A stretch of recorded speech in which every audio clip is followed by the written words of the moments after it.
Madame, Monsieur, bonsoir. Très heureuse de vous retrouver pour votre 20h bilingue. Good evening, Innocent Azel. Bonsoir, Christine Bawanda. Good evening to you as well. The viewer stands for joining us in this edition of the 8 p.m. bilingual newscast on Équinoxe television and major stories.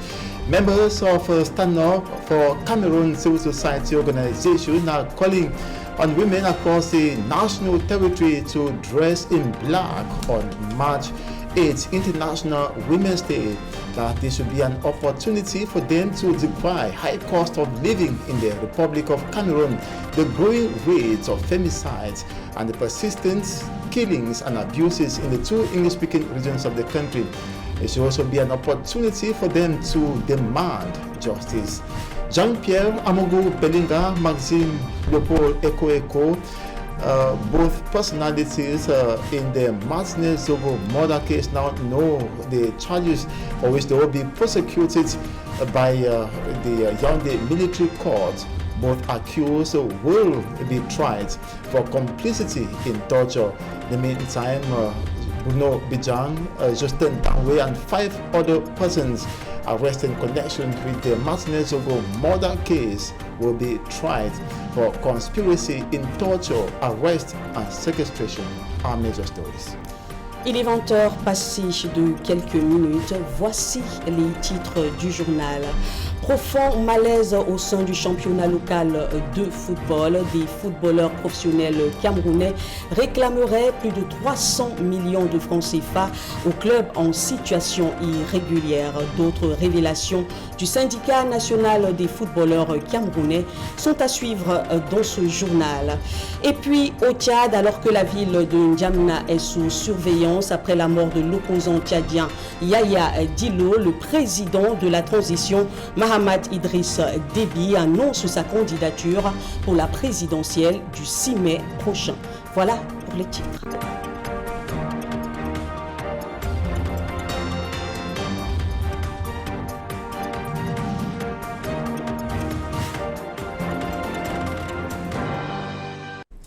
Dans une température relativement froide dans la ville de Douala, ouvrant ce journal avec cette nomination dans le département du Mungo, région du littoral du pays. La prison principale de Mbanga accueille son régisseur. Qui est donc ce nouveau visage? Élément de réponse avec la fleur signée Gaston Masso et Innocent Abega. Monsieur le régisseur, soyez permanent, stable en mandat.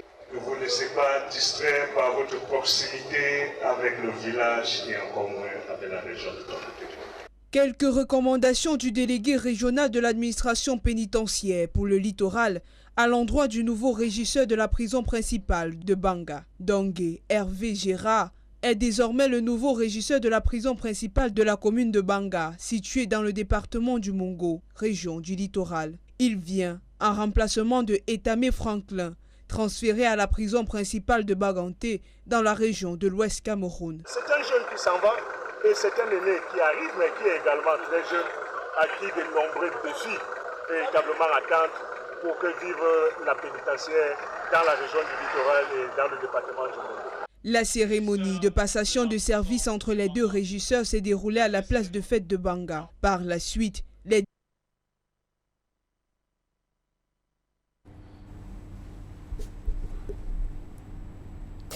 C'est un mollusque très prisé des Camerounais, l'escargot. Comment se passe son élevage, mais surtout, quelles sont ses vertus? Petit tour avec un éleveur dans ce reportage que signent Marcelin Gonsop et Élisée Porba. Pour pratiquer l'hélicculture, l'idéal était un aquarium. Mais Jean-David Liken a opté pour la fabrication de pusées escargotières, lesquelles sont disséminées un peu partout dans ce qui constitue son bureau à lui. C'est ici que cet ingénieur en génie agroalimentaire gagne sa vie, en élevant des escargots, et ce depuis quelques années. Pas moins de 3 espèces sont reproduites ici, parmi lesquelles une qui est très demandée sur les tables. Ici là nous avons Achadina, l'escargot tigre. Ça, c'est l'escargot qui est conseillé pour l'élevage. Son taux de ponte est très élevé. Il pond minimum 150 œufs. Le maximum, c'est 300 œufs par an. Et à noter qu'ils pondent beaucoup plus en période de pluie. Bien que moins contraignant que d'autres types d'élevage, ce n'est aucunement une partie de plaisir. Première contrainte, la maîtrise du climat. Ils pondent également en saison sèche lorsque vous avez réussi le microclimat. Car vous savez, dans l'élevage d'escargots, le microclimat est très délicat. L'humidité doit régner. C'est pour ça que nous avons essayé de mettre les arbres fruitiers un peu de partout, comme vous voyez, avec les feuilles de plantain pour essayer de couvrir l'escargotière pour qu'il y ait toujours l'humidité. Et en saison sèche, il est bien vrai, on ajoute toujours les apports en arrosage. C'est très important. À cela s'ajoutent d'autres contraintes, non moins importantes, que Jean-David et son équipe, constitués de 4 jeunes, s'efforcent de lever, motivés qu'ils sont par la rentabilité de l'héliciculture. Avec l'élevage d'escargots, on ne jette rien. Il y a la bave d'escargot qui est le produit le plus cher sur le marché. Il y a les coquilles d'escargot qu'on vend dans les provenderies et chez les éleveurs de poulets comme les pondeuses. Et il y a la chair en elle-même qui est de plus en plus demandée au niveau national et au niveau international. Sans oublier les intestins. Avec les intestins, on peut faire la pisciculture parce que les poissons adorent les intestins des escargots. S'il réussit à maintenir allumée la flamme de sa passion pour l'héliciculture, Jean-David Liken n'est pas moins ambitieux. Avec le soutien des pouvoirs publics, il aimerait bien densifier son activité et ainsi donner la chance à plusieurs jeunes comme lui de se frayer un chemin dans ce métier, encore peu répandu dans notre pays. Ce qui nous manque pour agrandir notre élevage, c'est le financement pour construire les escargotières modernes à grande échelle. Par exemple, les escargotiers en pâturage pour agrandir et pour essayer de satisfaire la demande qui devient de plus en plus énorme au niveau national. De l'avis des médecins et des nutritionnistes, l'escargot est riche en acides gras oméga 3. Ce sont des lipides bénéfiques pour la peau, les cheveux et le cœur. Très appréciés des gourmets, les escargots renferment également beaucoup de fer, essentiel pour la formation des globules rouges et l'oxygénation sanguine. Et pour finir, on y retrouve également de la vitamine A, du calcium et du potassium. On comprend dès lors pourquoi la chair de ce mollusque est de plus en plus prisée et demandée. A noter également que les escargots jouent le rôle de décomposeurs dans la nature, contribuant ainsi au maintien de l'équilibre écologique à travers l'élimination des matières organiques en décomposition et le recyclage des nutriments qu'elles contiennent. L'actualité, on l'annonçait dès l'entame de ce journal, c'est aussi cette candidature de Mahamat Idriss Déby, président de la transition au Tchad. Notre reporter Nadine Yambou nous donne le pouls de l'information dans ce pays, mais également au Zimbabwe et au Bénin. Zimbabwe, l'aéroport Victoria Fall a été fermé vendredi et évacué après une alerte à la bombe, obligeant le président à annuler son voyage. Emerson Mnangagwa devait s'adresser à la conférence sur les énergies renouvelables. L'avion présidentiel a été contraint de suspendre son atterrissage et de faire demi-tour vers Harare. L'incident a contraint certains vols à se dérouter ou retarder leur atterrissage. Les services de sécurité sont en état d'alerte maximale. Une enquête est en cours pour trouver l'auteur de l'alerte. Au Tchad, comme il fallait s'y attendre, le général Mahamat Idriss Déby annonce sa candidature à l'élection présidentielle du 6 mai prochain. Le chef de la transition déclare qu'il se présentera sous la bannière de la coalition du Parti pour un Tchad uni. Mahamat Déby a 37 ans. Il avait été proclamé par l'armée président de transition à la tête d'une junte de 15 généraux le 20 avril à l'annonce de la mort de son père, le maréchal Idriss Déby Itno. Mahamat Idriss Déby promettait alors de rendre le pouvoir aux civils par des élections après une transition de 18 mois. Ce thème achevé, il l'avait prolongé de 2 ans. L'opposition dénonçait une succession dynastique des Déby. Cette annonce intervient au lendemain de la mort de son principal challenger, Yaya Dillo, tué au cours d'une opération de l'armée contre le siège de son parti. Et au Bénin, l'Assemblée nationale rejette la proposition de loi portant révision de la Constitution par 71 voix pour et 35 contre. Sur les 109 députés qui siègent au Parlement, il fallait au moins 92 voix pour que la proposition franchisse la première étape. Selon l'opposition, tout projet de révision de la Constitution au Bénin est toujours suspect, la loi fondamentale étant sacrée. Le président Patrice Talon avait pourtant répété à plusieurs reprises qu'il quittera le pouvoir en 2026. La modification du code électoral se fera donc sans passer par la case de la révision de la Constitution telle que voulue par la majorité pour harmoniser le calendrier électoral. Dans la météo sportive camerounaise, rien ne semble plus aller dans le championnat de football local, en proie à une forte turbulence financière. Championnat, Elite One et salaire des joueurs, pourquoi ça grince? C'est un reportage signé Fabrice Elou. Toya United de Limbe reprend du poil de la bête dans la course au play-off du championnat Elite One. Après des controverses lors des rencontres face à Avion Académie de Douala et UMS de Loum, Opopo, qui était déjà condamné à jouer les play-off down, gagne 5 points et passe des 17 à 22 points au classement dans la poule B, suite à la décision de la commission d'homologation et des disciplines de la FECAFOOT, nous renseigne des sources proches de l'instance. Dans les détails, lors du match contre Avion comptant pour la 15e journée, mais Opopo a soulevé des questions sur l'éligibilité de certains joueurs adverses. La commission a tranché en faveur du club de Limbe, entraînant la défaite d'Avion Académie de Douala et la suspension de 3 de ses joueurs pour 6 matchs. Lors du match contre UMS de Loum, comptant pour la 17e journée, le club de Loum l'avait emporté 1-0 sur le terrain. Opopo a remis en cause l'identité d'un joueur de l'UMS et les arbitres ont donné raison à Victoria United. UMS a été sanctionné par une défaite par pénalité et le joueur en question a occupé d'une suspension de 6 matchs. Toujours en football local, le syndicat national des footballeurs professionnels du Cameroun révèle que seulement 7 clubs d'élite ont régulièrement payé les salaires de leurs joueurs, parmi lesquels Coton Sport de Garoua, Canon de Yaoundé, Fauvazu, PWD de Bamenda, Colombe du et Lobo. Le Sinafoc renseigne aussi que parmi ces clubs, seuls Fauvazu, Coton Sport de Garoua sont en règle en termes de salaire, primes de signature, d'entraînement et de match. L'instance dirigée par Jérémy Ditap précise que les joueurs professionnels camerounais réclament 350 millions de francs CFA au club en situation irrégulière.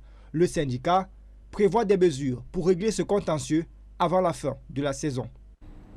C'est donc avec cette actualité du syndicat national des footballeurs professionnels camerounais que la première partie de votre journal rentre en gare. La seconde partie se poursuit avec vous, Innocent Azen. Thank you, Christine Babanda. Good evening once more to you. Viewers, thanks for staying with us for the second segment of this newscast. Trial of the accused persons in the Martinez-Zogo murder case expected to begin soon.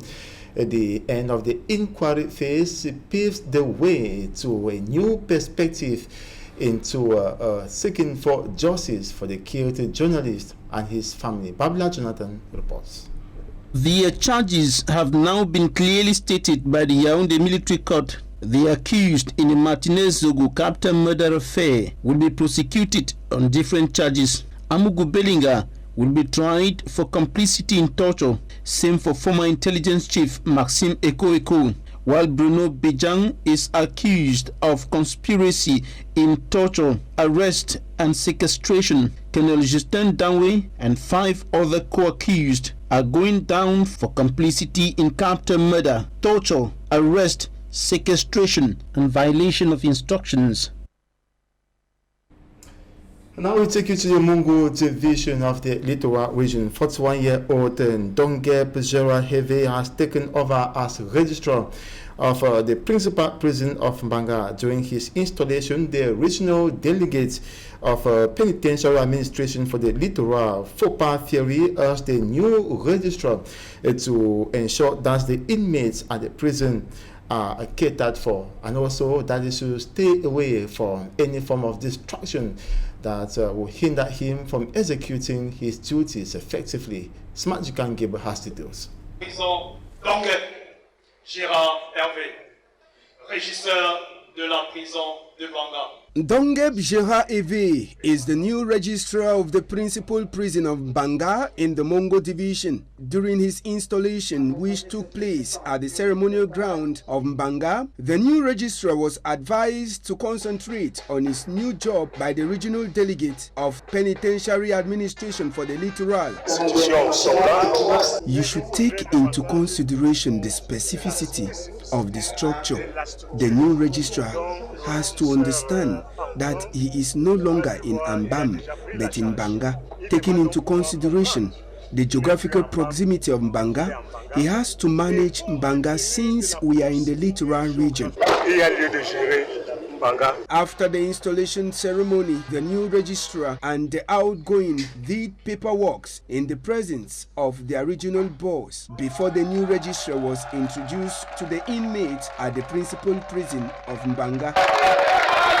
The new registrar was given this message. The penitentiary administration that is in charge of today is part of the nation and the city. Since he knows where he is now working, he has to manage the institution, taking into consideration all of the necessary measures. Dongeb Gérard Eve, who came in from Ambam, took the position of Etame Mbongo Frankie, who has been in charge of the principal prison of Mbanga for 5 years. Inhabitants of Dzangue in the Senegal Maritime Division of the Littoral region are fuming over abandoned projects. Some of these projects have exceeded a deadline for execution and for the projects to be handed over. According to the population, these are projects which aimed at increasing or improving their standards of living. Immaculate Fogo reports. The slow pace of work on the 14-kilometer stretch of road linking Ede and Dzangue in the Senegal Maritime Division, Littoral region, is preoccupying residents of the area. The first phase, which was expected to have been completed within 12 months, is still in a deplorable state. We do not understand what's happening. This project began a year ago, but nothing has changed. A lot of us don't have water in our homes because this same project led to the destruction of our pipes that provide water in our houses. The person in charge of the project doesn't seem worried by the way he has gotten his money. Not even a kilometer has been tarred. Machines are not working. We are not sure if this road will be completely tarred. Accidents are now very frequent on the stretch. The workers went on strike and they are demanding that their salaries be paid.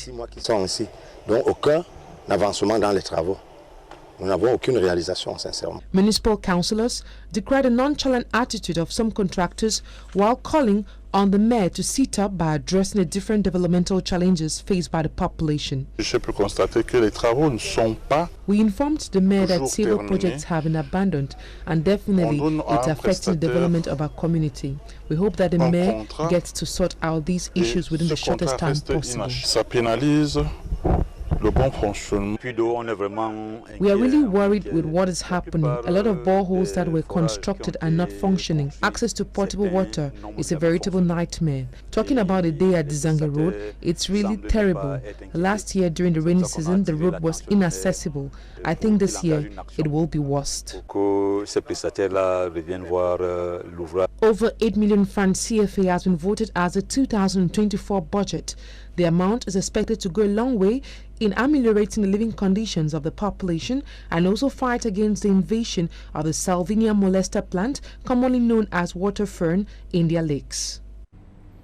Stand Up for Cameroon says this is not the time to be celebrating the International Women's Day. Of course, that will be coming on March the 8th, 2024.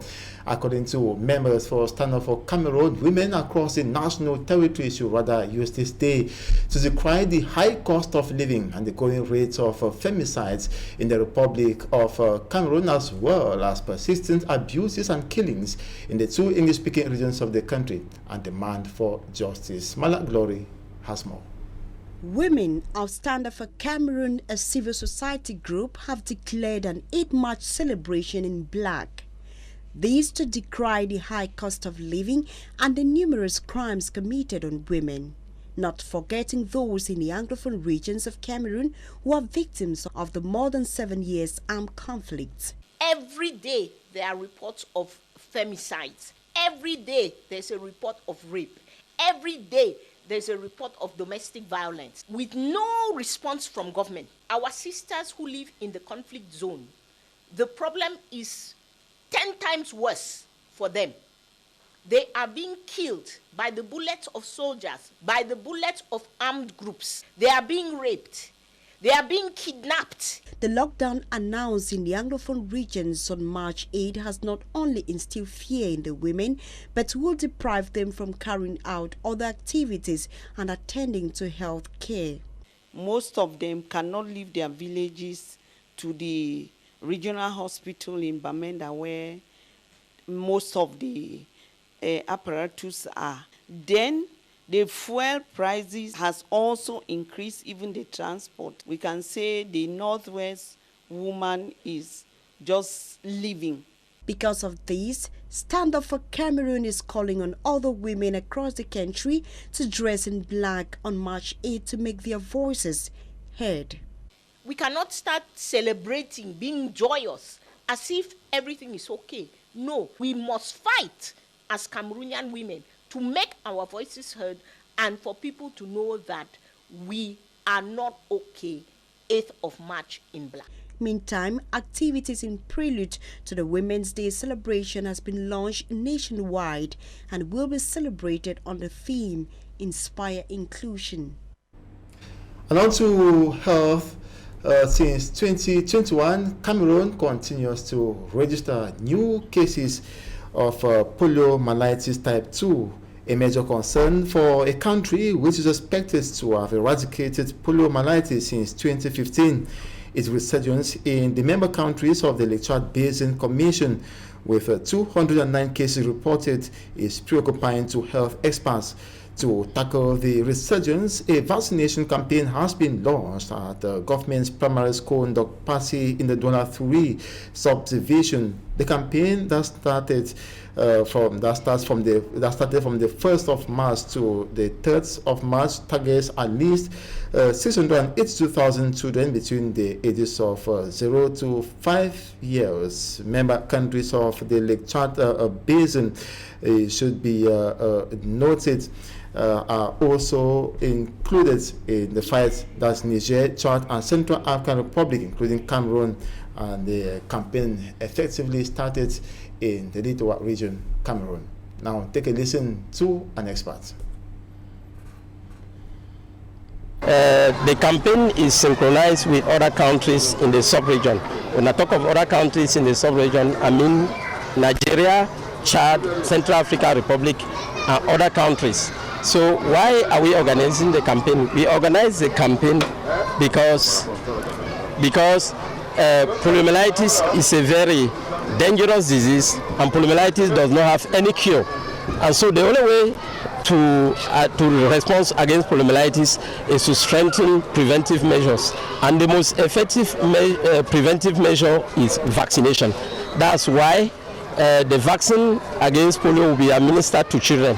And concerning the littoral region, although we have not had cases of polio, the cases have been notified, especially in Yaoundé and in the northern region, and also within other countries of the sub-region. That's why the 2 rounds of campaign are organized. So the first begins today to Sunday the 3rd of March, and the second will take place during. The first objective is to ensure that at least 95% of parents are informed about the campaign before the teams can pass around their household. The second objective is to ensure that all the children aged 0 to 5 years are vaccinated. That's 100% of all our children. And the third is to make sure that we strengthen the search for vaccine preventable diseases at the level of the community. I should also ensure that the vaccine is managed properly.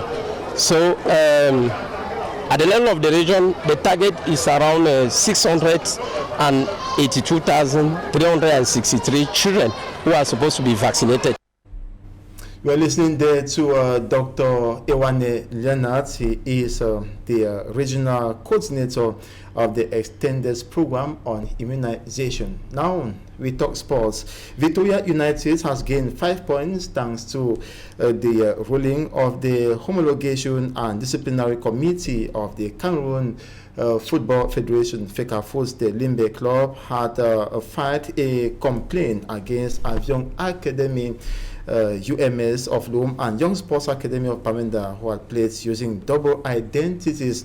On a related note, the National Football Trade Union, NAFOG, has produced a report saying that only 7 Elite 1 clubs succeeded in paying their players' salaries from October 2023 to February 2024. Smart Jukan Gabriel has compilations of these stories. As clubs tussle to get a ticket for the playoffs to determine the winner of the Elite One Championship this football season, Victoria United alias Opopo, that was already thinking about fighting to survive in the championship when they engaged in the play down, were given reasons to hope after the homologation and disciplinary committee of the Cameroon Football Federation FECAFOOT gave them reason. Victoria United had filed a complaint against 3 clubs: Avion Academy, UMS of Loom, and Young Sport Academy of Bamenda, who had players with double identities. After going through the complaints, Victoria United was handed 5 points as they won their petitions against Avion Academy and UMS of Loom, which pushed them to the 3rd place on the general classification table with 24 points. Results of March Day 16 in Group B will, however, determine the fate of the Limbe boys. Still within the Elite One Championship, but in the office, the National Trade Union of Footballers in Cameroon, with acronym SINAFOC, which is an independent union that defends the rights and interests of professional footballers, has declared that out of the 19 clubs in the Elite One Championship, only 7 clubs, amongst them Fuvazu of Yaoundé, Coton Sport of Garoua, Colombe of Ja and Lobo, Stade Rennais of Melon, PWD of Bamenda, Victoria United and Canon Sportif of Yaoundé, have succeeded in paying all complete salaries to their players between October 2023 and February 2024. In the course of an exchange with media men, it was also mentioned that out of the 12 Elite One Championship club that the officials of SINAFOC visited, only Fuvazu and Coton Sport of Garoua have completed not only the payment of salaries but also signature, training and match bonuses to their players. At the Women's Super League, all of the 12 clubs that the officials of SINAFOC visited, none have completely paid their players.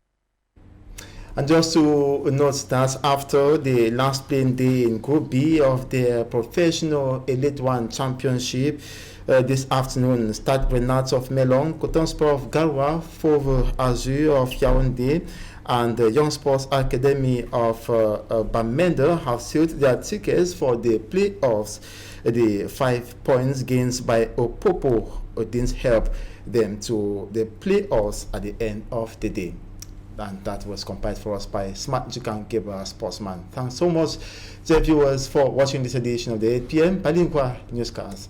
Stay posted to programs on Équinoxe Television. Tomorrow is another day. Good evening. Bonsoir à vous, Christine Mabanda. Have a nice evening, Innocent Azé. Madame, Monsieur, c'est la fin de ce journal. Merci de votre fidélité et surtout de votre confiance. Retrouvons-nous demain 20h sur Équinoxe Télévision, la chaîne du peuple.